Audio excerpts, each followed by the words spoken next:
I'm Laura from Garden Sanity, and today I'm taking you on a little tour of the early blooming daffodils in my garden beds. So grab a cup of your favorite beverage, curl up or sit back and relax, and enjoy.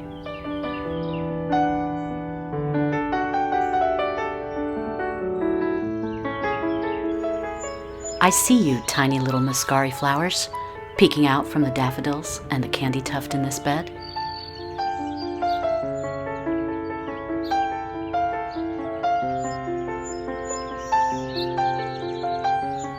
Around the blooming Kramer's red winter heath are Tete-a-Tete daffodils, the earliest daffodils to bloom in my garden each year. These Tete-a-Tete daffodils are small but mighty, with their bright color and amazingly long bloom time. I added many new Tete-a-Tete bulbs last fall, like these here, to go with the established groupings I planted 4 years ago.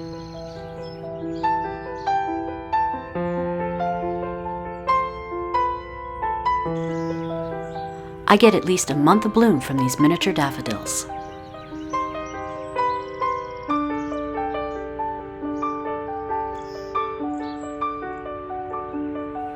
The taller daffodils are red Devon daffodils. Red Devons have larger flowers, and yes, I did match the color on purpose with the Tete-a-Tetes. These are just beginning to bloom. And here's more Kramer's red winter heath in gorgeous full bloom, and you can see a couple Tete-a-Tetes I added here, behind the red Devons. The large center bed in our front yard has mostly Tete-a-Tetes in bloom right now, but there are patches of red Devons getting started too.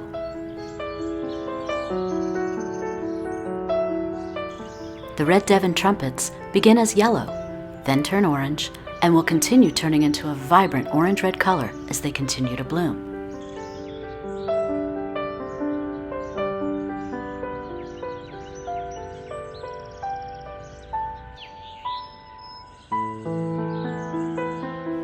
The wire cloches will come off the drift roses and yucca soon. I'll be doing a video on pruning drift roses coming up. Dried grasses and fresh daffodils are one of my favorite early spring combinations.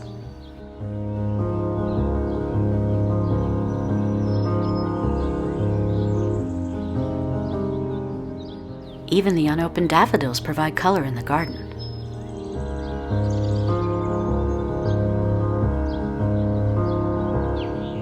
These recently pruned Pinky Winky shrubs don't provide any spring interest, so last fall I planted a winding path of Tete-a-Tetes going through them. It's a great idea to do with your own panicle hydrangeas or other shrubs.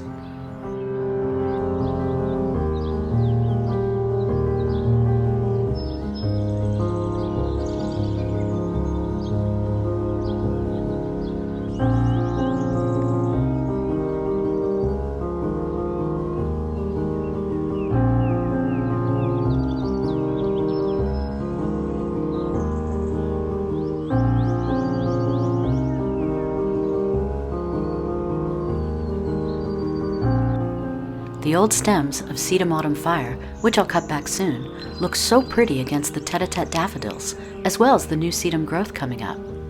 I can't get over how white the stems turned over winter.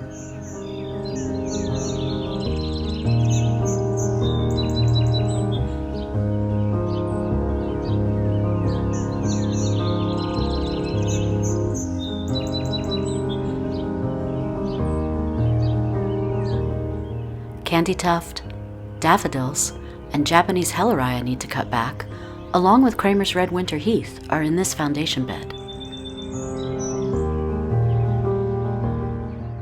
And behind all of this are Cragford daffodils, pretty white flowers with bright orange trumpets. Each stem has 3 to 5 flowers. In the lamppost bed, some red Devons are open, while others are just starting.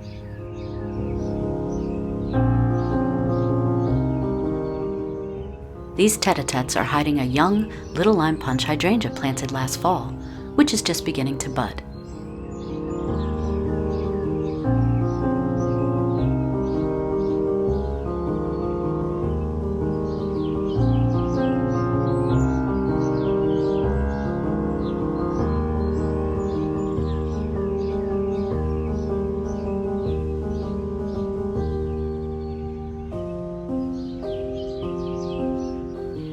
Another favorite combination? These red and yellow twig dogwoods planted with red Devon daffodils.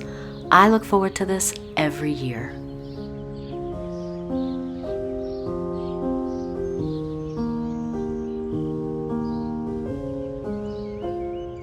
Red Devons are an early to mid-season daffodil. They begin blooming later than Tete-a-Tetes, but also overlap in bloom time, which I love.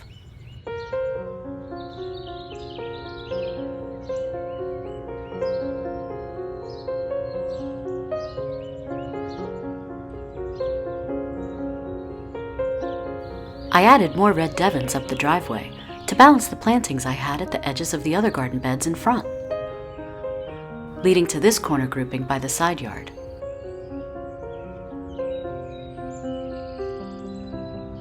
And now I'm taking you into the backyard, starting with our Magnolia Jane tree. Although there's blooms, we suffered 2 freezes which ruined many of the flower buds. However, if this is the damage, I still think it just looks so beautiful. This young Magnolia Jane planted last year will be grown into a tree to replace 2 Magnolia Janes that we lost last winter. These sweet flowers are Canaliculatis daffodils. Hard to pronounce, but so very charming. It's a mid to late season miniature daffodil, yet it's blooming earlier than last year. Our weather has been so wacky, with hot spells and freezes, I think the daffodils have no idea when they're supposed to bloom.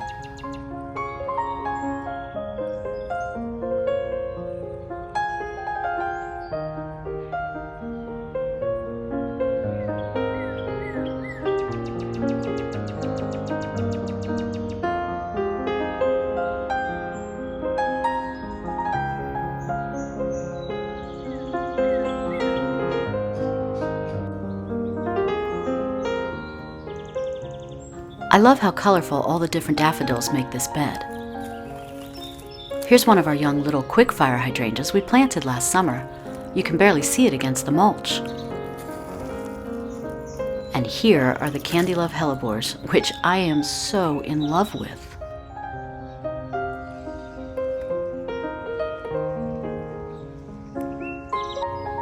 Here are Cragford daffodils, like I had in front. This is a mid-season daffodil, also blooming very early this year compared to last year. If you're in zones 9 and 10, you can grow this daffodil as it's very heat tolerant. These Cragfords are blooming before the red Devons behind them. Like I said, I think they're confused by the weather we've been having. And these Cragfords are already fading. This bunch of red Devons surrounds our lavender chiffon rose of Sharon. Once the daffodils popped out of the ground, I removed the tree protectors from around the Rose of Sharon. These daffodils protect the Rose of Sharon from rabbits. And catmint will provide the same protection during the summer and fall seasons. I have 5 of them planted around the shrub. Ice Follies got mixed into one of my ball borders years ago, but I don't mind one bit. They're so pretty. By the way, all of these daffodils I've shown you are weatherproof, rabbit-proof, and naturalize wonderfully over time. I think red Devon daffodils look like tulips as they open. So neat looking.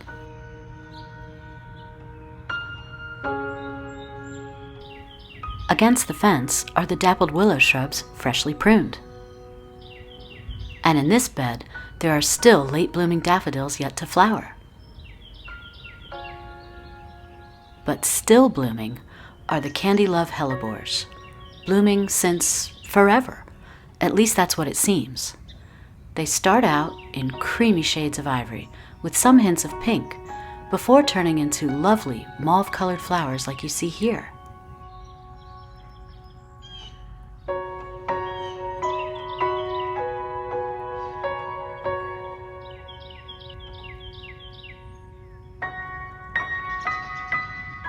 I hope you've enjoyed this tour and that you'll watch these other videos for more daffodil and hellebore goodness.